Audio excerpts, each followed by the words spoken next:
चूरमा चारमा खा लिया है सकरात का तुमने? हैप्पी मकर संक्रांति। रेवड़ी मूंगफली खाया करना ऐसा कराते ना सर। हैं? रेवड़ी मूंगफली खाया करो सर। चूरमा दाल खाया करें आप सभी को। भेज दो तो सर। हाँ, happy Makar Sankranti. Same to you sir.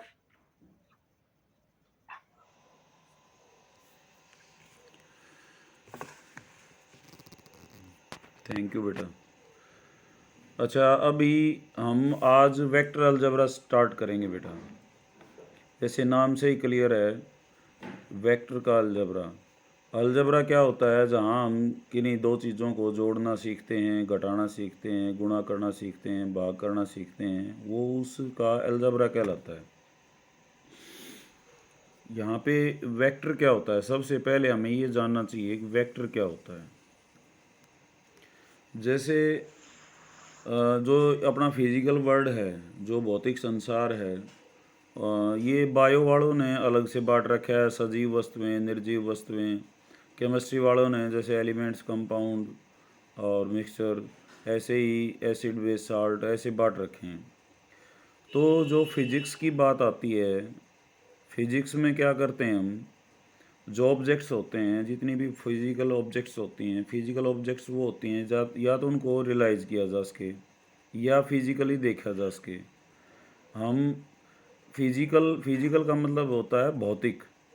Physique का मतलब उसका ढांचा, स्वरूप, उसका दिखना क्या होता है, उसका मतलब भौतिक स्वरूप क्या है। भौतिक ये है सांसारिक जो हम देखते हैं। तो फिजिक्स में कोई भी चीज़ है वो कब मानी जाती है? जब वो या तो रियली एग्जिस्ट करती हो।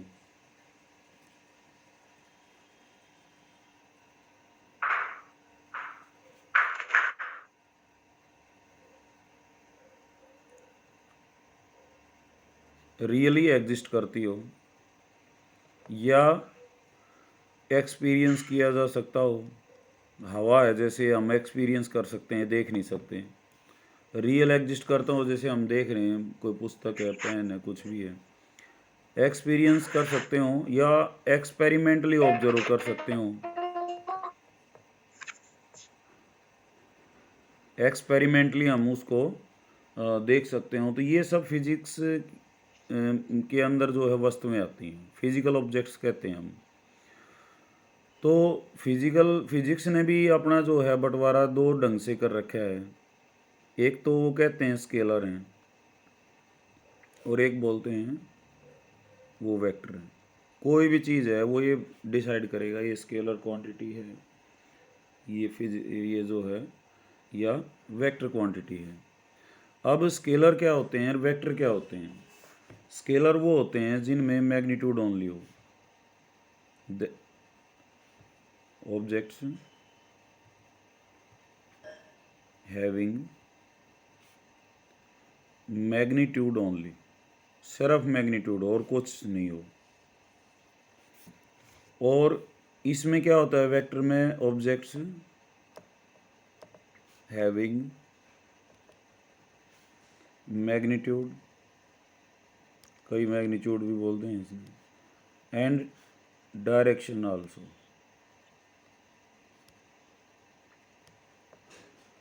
उसमें मैग्नीट्यूड भी होता है और डायरेक्शन, दोनों चीज़ होती हैं। इसमें ओनली मैग्नीट्यूड होता है। अब इसको समझ कैसे सकते हैं? जैसे हम कहते हैं मोटरसाइकिल जो है वो 60 की स्पीड से चल रही है। क्या मतलब है इसका? कोई भी एक्सप्लेन करे। मोटरसाइकिल 60 की स्पीड से चल रही है, क्या मतलब है इसका?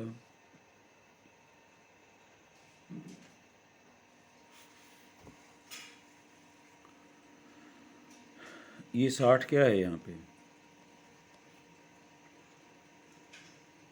सर उसकी स्पीड तो है बेटा, लेकिन है क्या इंडिकेट करता है?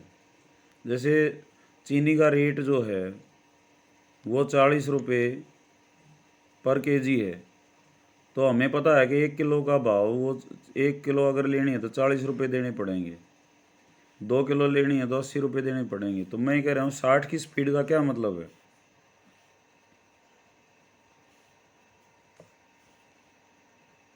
अरे मोनू बताओ, बतेरी मोटरसाइकिल चलाओ।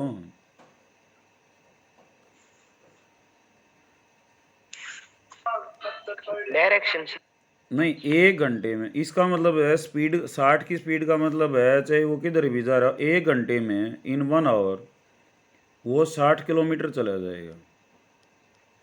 इसकी यूनिट होती है किलोमीटर पर आवर। ओके। और 2 घंटे में वो 120 किलोमीटर चला जाएगा। तो ये तो मैग्नीट्यूड है ओनली। अब हमें नहीं पता अगर भाई वो दादरी से वो फर्रुखनगर जा रहा है, वो झज्जर जा रहा है, वो नंगला की तरफ जा रहा है, वो कोताणी की तरफ जा रहा है, किधर जा रहा है। अगर मैं उसमें डायरेक्शन और जोड़ दूंगा तो ये जो स्पीड है ये क्या हो जाएगी, वेक्टर क्वांटिटी हो जाएगी। उसमें डायरेक्शन और ये है magnitude only. Physical objects which है मैग्नीट्यूड ओनली। जैसे 60 की स्पीड है, 60 किलोमीटर पर आवर। अब हमें डायरेक्शन का नहीं पता वो किधर जा रही है, तो that's called a scalar quantity. अगर मैं कह रहा हूँ, ये कह दूँ अभी 60 किलोमीटर पर आवर की स्पीड है और टुवर्ड्स झज्जर फ्रॉम दादरी, तो ये वेक्टर क्वांटिटी होगी। अब हर बार इतनी रामायण नहीं लिखी जाती जितनी मैं लिख रहा हूँ ये। तो इसका एक नोटेशंस बताया, वेक्टर का क्या नोटेशंस है। अब उसको ऐसे लिख दो, ए के ऊपर उसका एरो लगा दो। एरो लगते ही वो वेक्टर क्वांटिटी हो जाता है। स्मॉल लेटर भी ले सकते हैं और हम इंग्लिश के कैपिटल अल्फ़ाबेट भी ले सकते हैं। इसमें अगर ऐसे दो मॉडुलस के हम डंडे लगा देते हैं तो ये उसका मैग्नीट्यूड बताता है। और डायरेक्शन, अब मैंने एरो तो लगा दिया, ये ज़रूरी थोड़ी नहीं है इससे डायरेक्शन में होगा। डायरेक्शन वो देगा। कोई ट्राइंगल है उसकी, जैसे ए बी सी, ये कोई ट्राइंगल है, इसकी साइड के अलोंग है वो, या इस साइड के अलोंग है, या इस साइड के अलोंग है, वो डायरेक्शन देगा। ठीक है।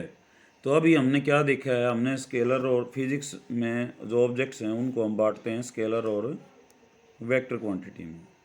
स्केलर क्वांटिटी वो होती हैं जो जिनका सिर्फ मैग्नीट्यूड होता है। वेक्टर क्वांटिटी वो होती हैं जिनका मैग्नीट्यूड भी होता है और डायरेक्शन भी होती है। अब हमने ये पढ़ना है। स्केलर हम पढ़ चुके हैं।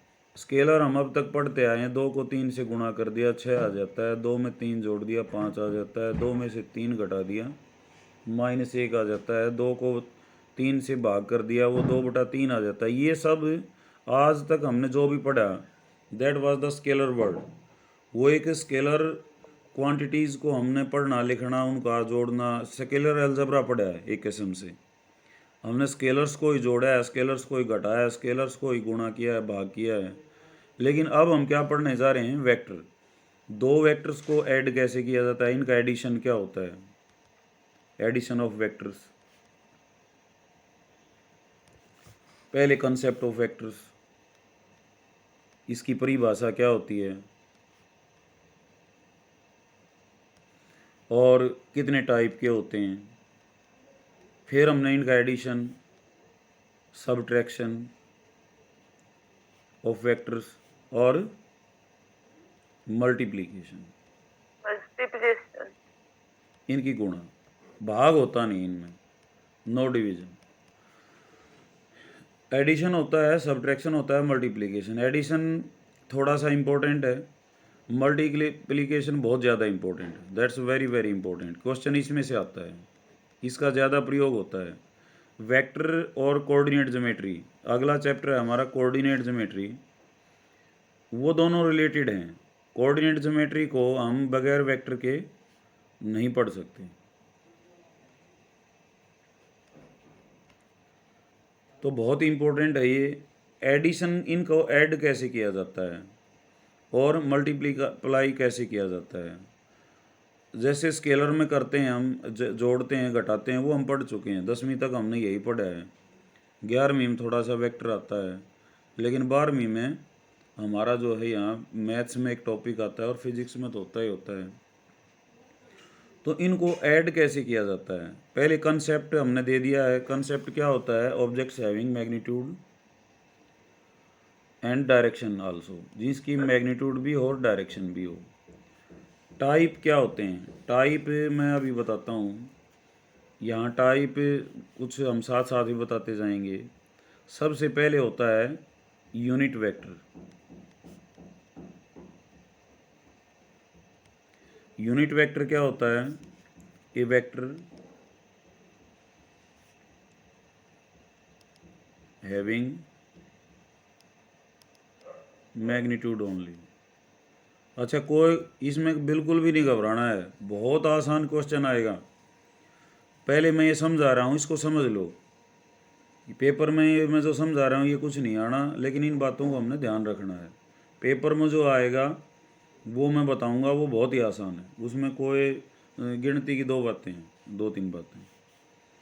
यूनिट वेक्टर, लेकिन उससे पहले इनको समझना ज़रूरी है। यूनिट वेक्टर क्या होता है? Vector having magnitude only one, जिसका वन मैग्नीट्यूड हो। जैसे ए वेक्टर है, ये ए के ऊपर हमने एरो का निशान लगा दिया तो ये वेक्टर हो गया। इसका ये हमने दो डंडे लगा दिए, मॉडुलस बोलते हैं, ये लगा दिया तो ये हो गया मॉडुलस उसका, और ये क्या हो गया? वन। एक ऐसा वेक्टर जिसका मैग्नीट्यूड क्या हो? एक हो, तो उसको हम क्या बोलते हैं? Unit vector. यूनिट का नाम भी वन ही होता है। नल वेक्टर, नल वेक्टर क्या होता है? जिसका मैग्नीट्यूड क्या हो? ज़ीरो, तो दैट्स कॉल्ड नल वेक्टर।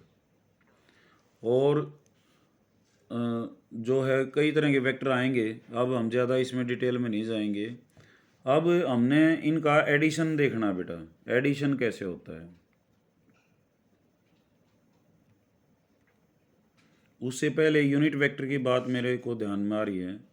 अगर ये कोई वेक्टर है और इसको यूनिट वेक्टर को डिनोट कैसे किया जाता है? अगर ए वेक्टर है और इसकी डायरेक्शन में जो यूनिट वेक्टर है वो कैप लगाते हैं हम, ऐसे कैप, छोटी सी टोपी पहनाते हैं इसको, तो ये होता है ए वेक्टर की डायरेक्शन में यूनिट वेक्टर जिसका मैग्नीट्यूड वन हो।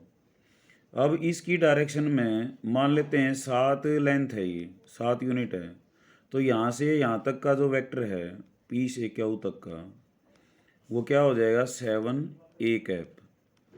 ए कैप क्या है? ए वेक्टर की डायरेक्शन में यूनिट वेक्टर होता है कोई भी।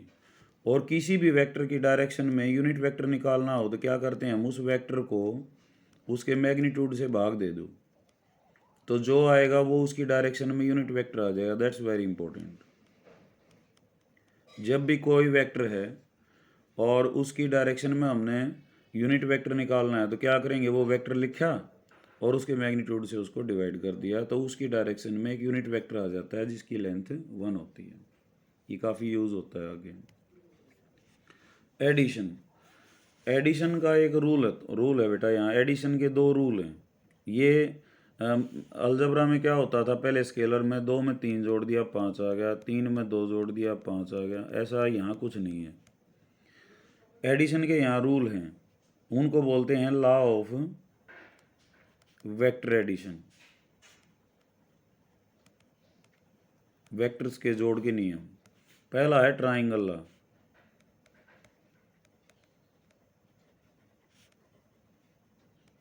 समझ लो, समझना इंपॉर्टेंट है, इस क्वेश्चन इस पे भी नहीं आता। ट्राइंगल लॉ, ट्राइंगल लॉ क्या होता है? If two sides of a triangle represents two vectors in same order, then their addition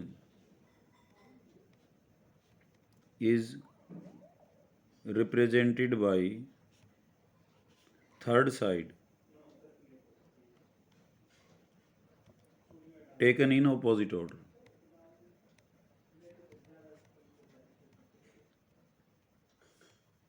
क्या कहना चाहता है ये?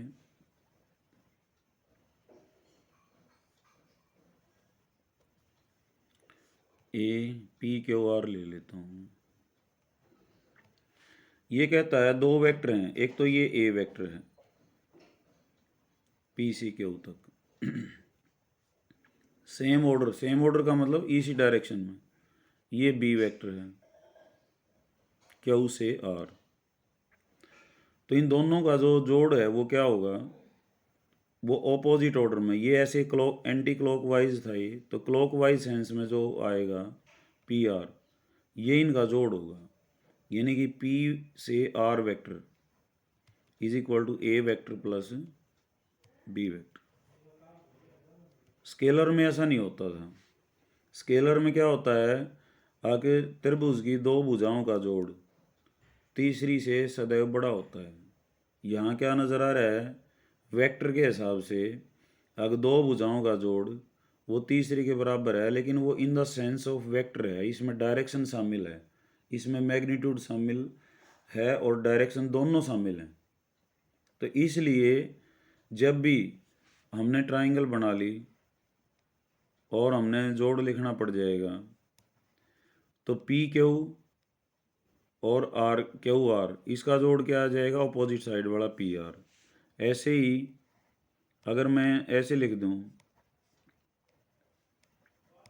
क्यू पी और पी आर, इसका जोड़ क्या आएगा, ये क्लॉकवाइज है तो एंटी क्लॉक उल्ट ऑपोजिट ऑर्डर में लो, तो क्यू पी वो आर के बराबर।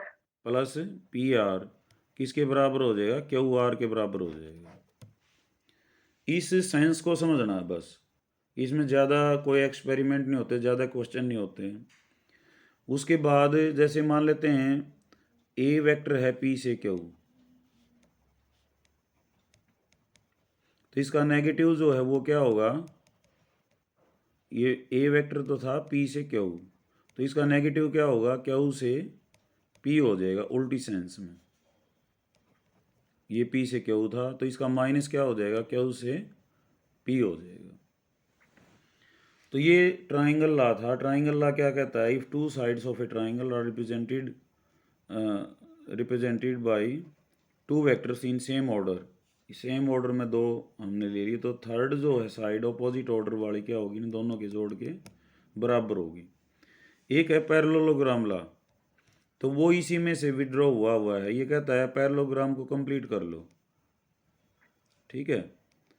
तो पैरेललोग्राम को कंप्लीट कर लो, समानांतर चतुर्भुज को। तो फिजिक्स में क्या होता है, अगर ये ए वेक्टर है और हमारे पास जो है ये जो हमने जो है फिजिक्स में ये है, अगर ये वेक्टर है ए, तो इसके पैरेलल इतनी लेंथ का दूसरा वेक्टर और खींच लिया तो इसका काम ख़त्म हो जाएगा, हम इससे काम ले सकते हैं पूरा। तो पैरेललोग्राम लॉ कैसे निकला है, मान लेते हैं यो ए वेक्टर है, यो बी वेक्टर है, हमने इनका जोड़ करना है। तो क्या करेंगे, ए तो लिख लिया यूं का यूं ए वेक्टर, और बी के पैरेलल एक ऐसा वेक्टर बना लो यहाँ ए की टेल पे, इसको टेल बोलते हैं, इसको हेड बोलते हैं। सिरे को तो हेड बोलेंगे और जो पीछे का पार्ट इसको क्या बोलते हैं, टेल बोलते हैं। इसकी पूंछ होती है, ये हेड होता है, सिर होता है।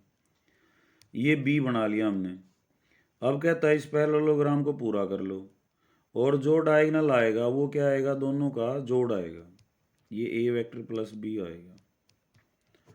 तो that's we have no use. यहाँ हमारे चैप्टर में ये तो मैंने बताया जनरली, आगे जोड़ने का नियम क्या होता है, पैरेललोग्राम लॉ भी होता है।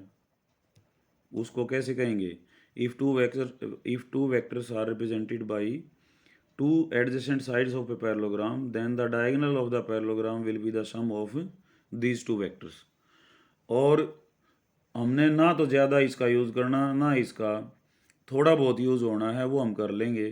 कॉन्सेप्ट मैंने बता दिया, unit vector, null vector, collinear. Collinear क्या होते हैं, नाम से ही लीनियर का मतलब लाइन में, एक ही लाइन में। ये ए वेक्टर इधर है, बी वेक्टर जो है वो अपोजिट भी हो सकता है इसके, एक ही लाइन पे हैं, और दोनों सेम डायरेक्शन में भी हो सकते हैं, ठीक है। तो जैसे जैसे वेक्टर्स के बारे में आएगा मैं अपडेट करता जाऊंगा तुम्हें। यहाँ पे जो है पैरेलल वेक्टर क्या होंगे और वेक्टर जो है बराबर क्या होंगे। अगर a vector is equal to B vector लिख दिया मैंने, इक्वल वेक्टर होते हैं ये। इक्वल वेक्टर का क्या क्या बराबर होता है, मैग्नीट्यूड भी इक्वल होता है और डायरेक्शन भी। और जिनका मैग्नीट्यूड बराबर हो तो हम ये नहीं कह सकते कि वो इक्वल वेक्टर हैं, ये ज़रूरी नहीं होता। ये मैग्नीट्यूड बराबर है, ये दोनों वेक्टर बराबर हैं। यहाँ मैग्नीट्यूड भी बराबर है, डायरेक्शन भी बराबर है। यहाँ ओनली मैग्नीट्यूड बराबर है, डायरेक्शन का हम कुछ नहीं कह सकते। तो अब हम आते हैं अपनी एक्सरसाइज पे।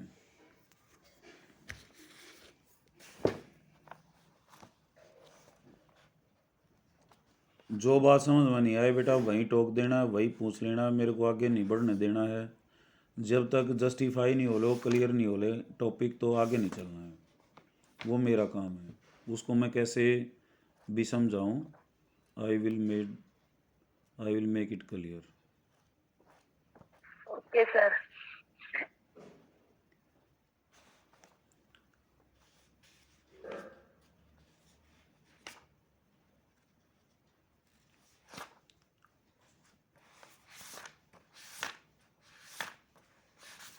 अब एक छोटी सी बात मैं और समझाना चाहूँगा यहाँ पे। 10.1 है हमारी एक्सरसाइज। ओके, ये रही। तो 10.1 के बाद ही समझाऊंगा वो बात। 10 एक्सरसाइज लेते हैं हम। 10.1 फर्स्ट क्वेश्चन यहाँ कहता है represent graphically A displacement of 40 kilometre 30 degree east of north. देखो डायरेक्शन जब भी लेते हैं तो मैप में भी ऊपर जो होता है वो क्या होता है बेटा, नॉर्थ होता है, और सबसे नीचे क्या होता है, साउथ। इधर क्या होता है, ईस्ट, और इधर वेस्ट। South east.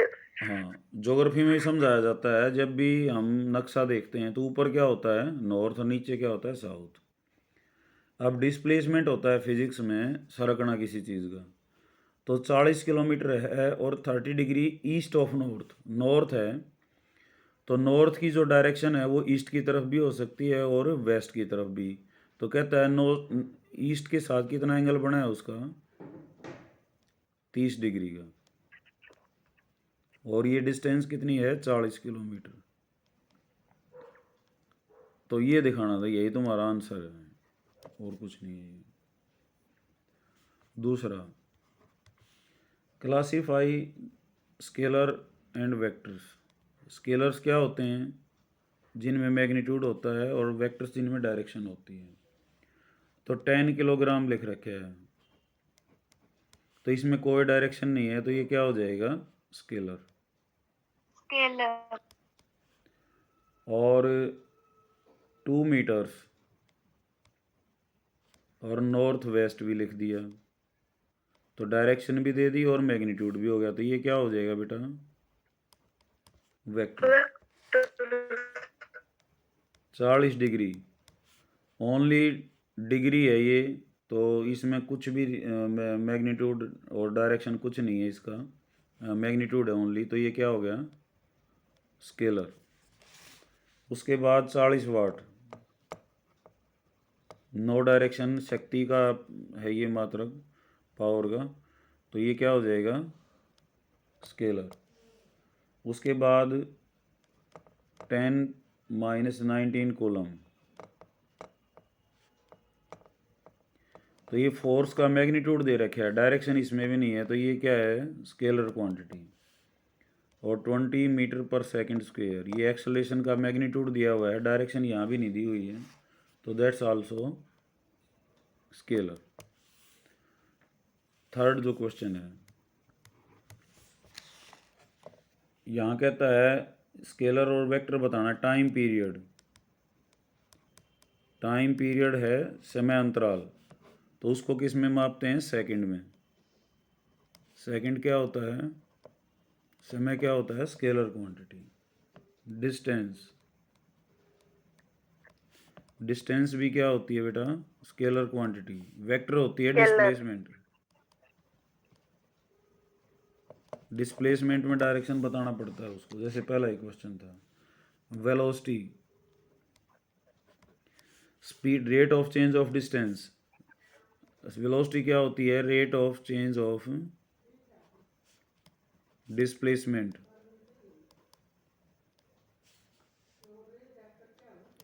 डिस्प्लेसमेंट खुद वेक्टर है, इसकी बदलने की रेट भी क्या होगी? वेलोसिटी भी क्या होगी?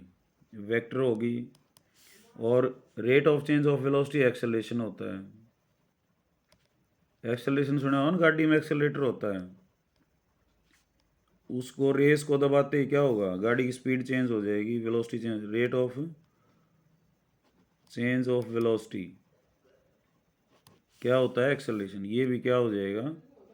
वेक्टर। स्पीड क्या होता है? Rate of change of distance.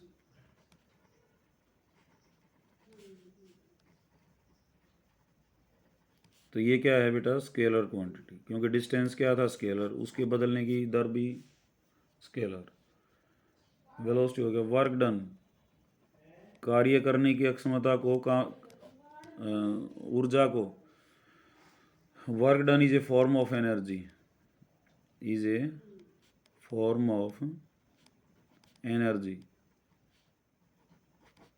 Energy क्या होती है? स्केलर। 2 जूल एनर्जी, ये वो जूल में हो जाता है। ठीक है। उसके बाद चौथा, एक फिगर दे रखी है इसमें,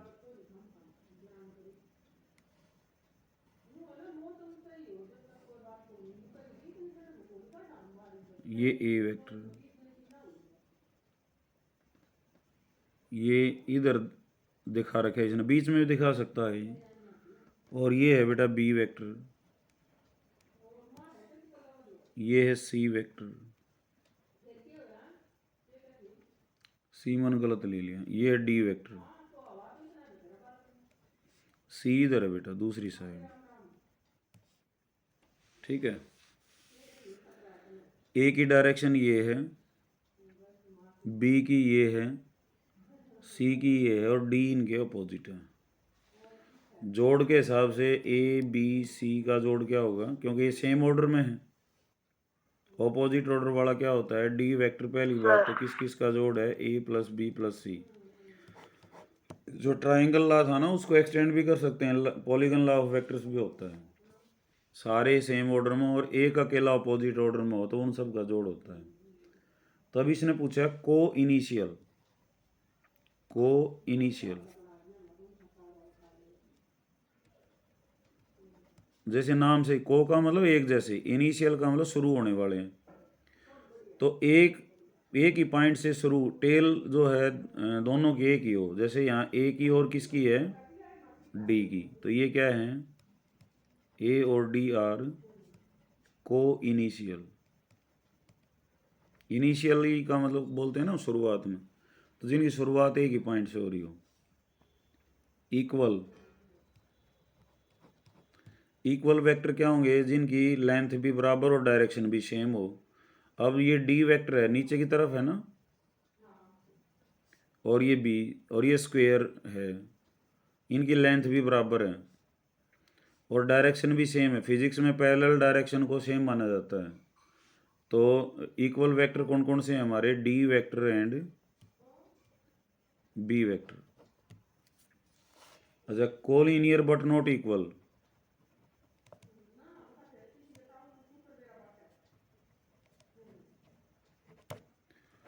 लाइन में देख क्यों, लेकिन इक्वल है। ए वेक्टर है और सी वेक्टर है, ये पैरेलल तो है लाइन है, लेकिन अनलाइक पैरेलल हैं, एक इस डायरेक्शन में एक इस डायरेक्शन में, तो इक्वल नहीं है ये। तो a vector and c vector are collinear but not equal.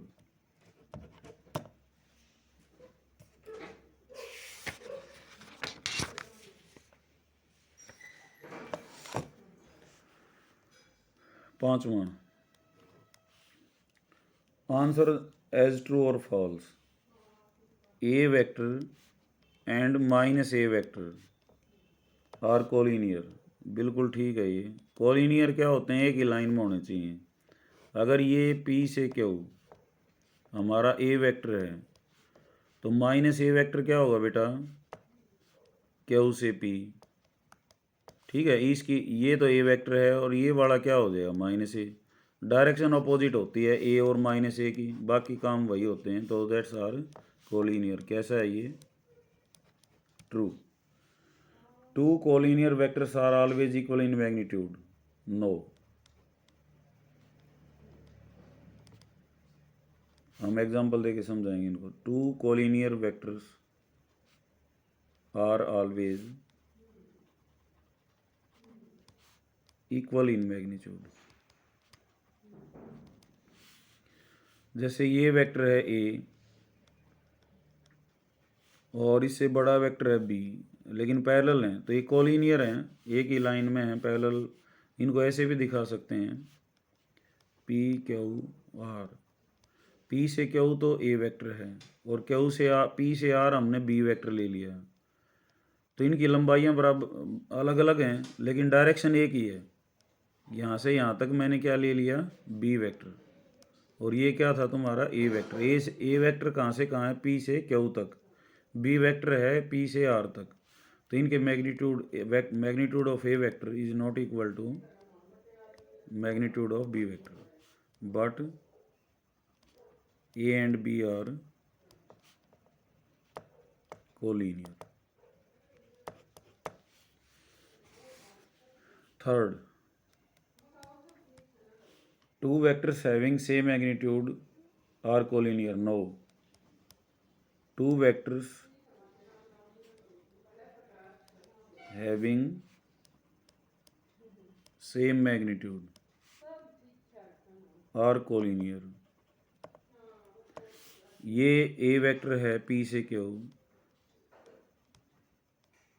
और इसका मैग्नीट्यूड है 4, p q जो लेंथ है वो 4 है, और मैंने ये ले लिया आर एस, ये बी वेक्टर ले लिया,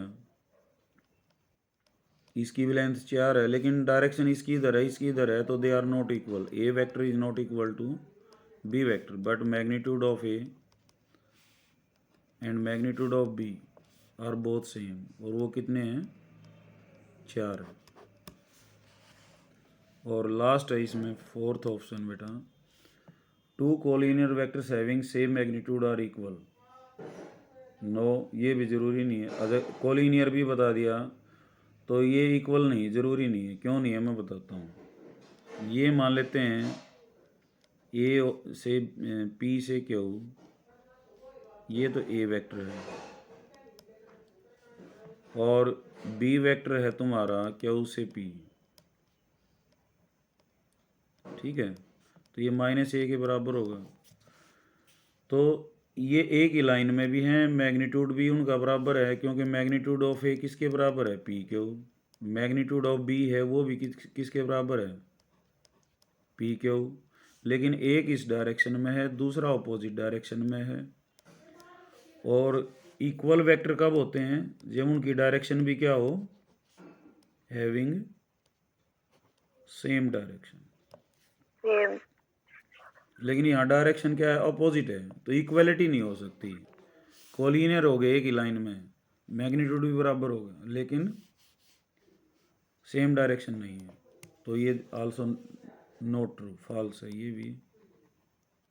ये भी फॉल्स था, ठीक है, ये भी फॉल्स था। सिर्फ पहले वाला क्या था, ट्रू था। ठीक है, तो बेटा अभी स्कूल जाना पड़ेगा। और सर एक बार थर्ड बार, सर हम्म, फिफ्थ का थर्ड एक बार दोबारा बताना। Two vectors having same magnitude are collinear, यही ना।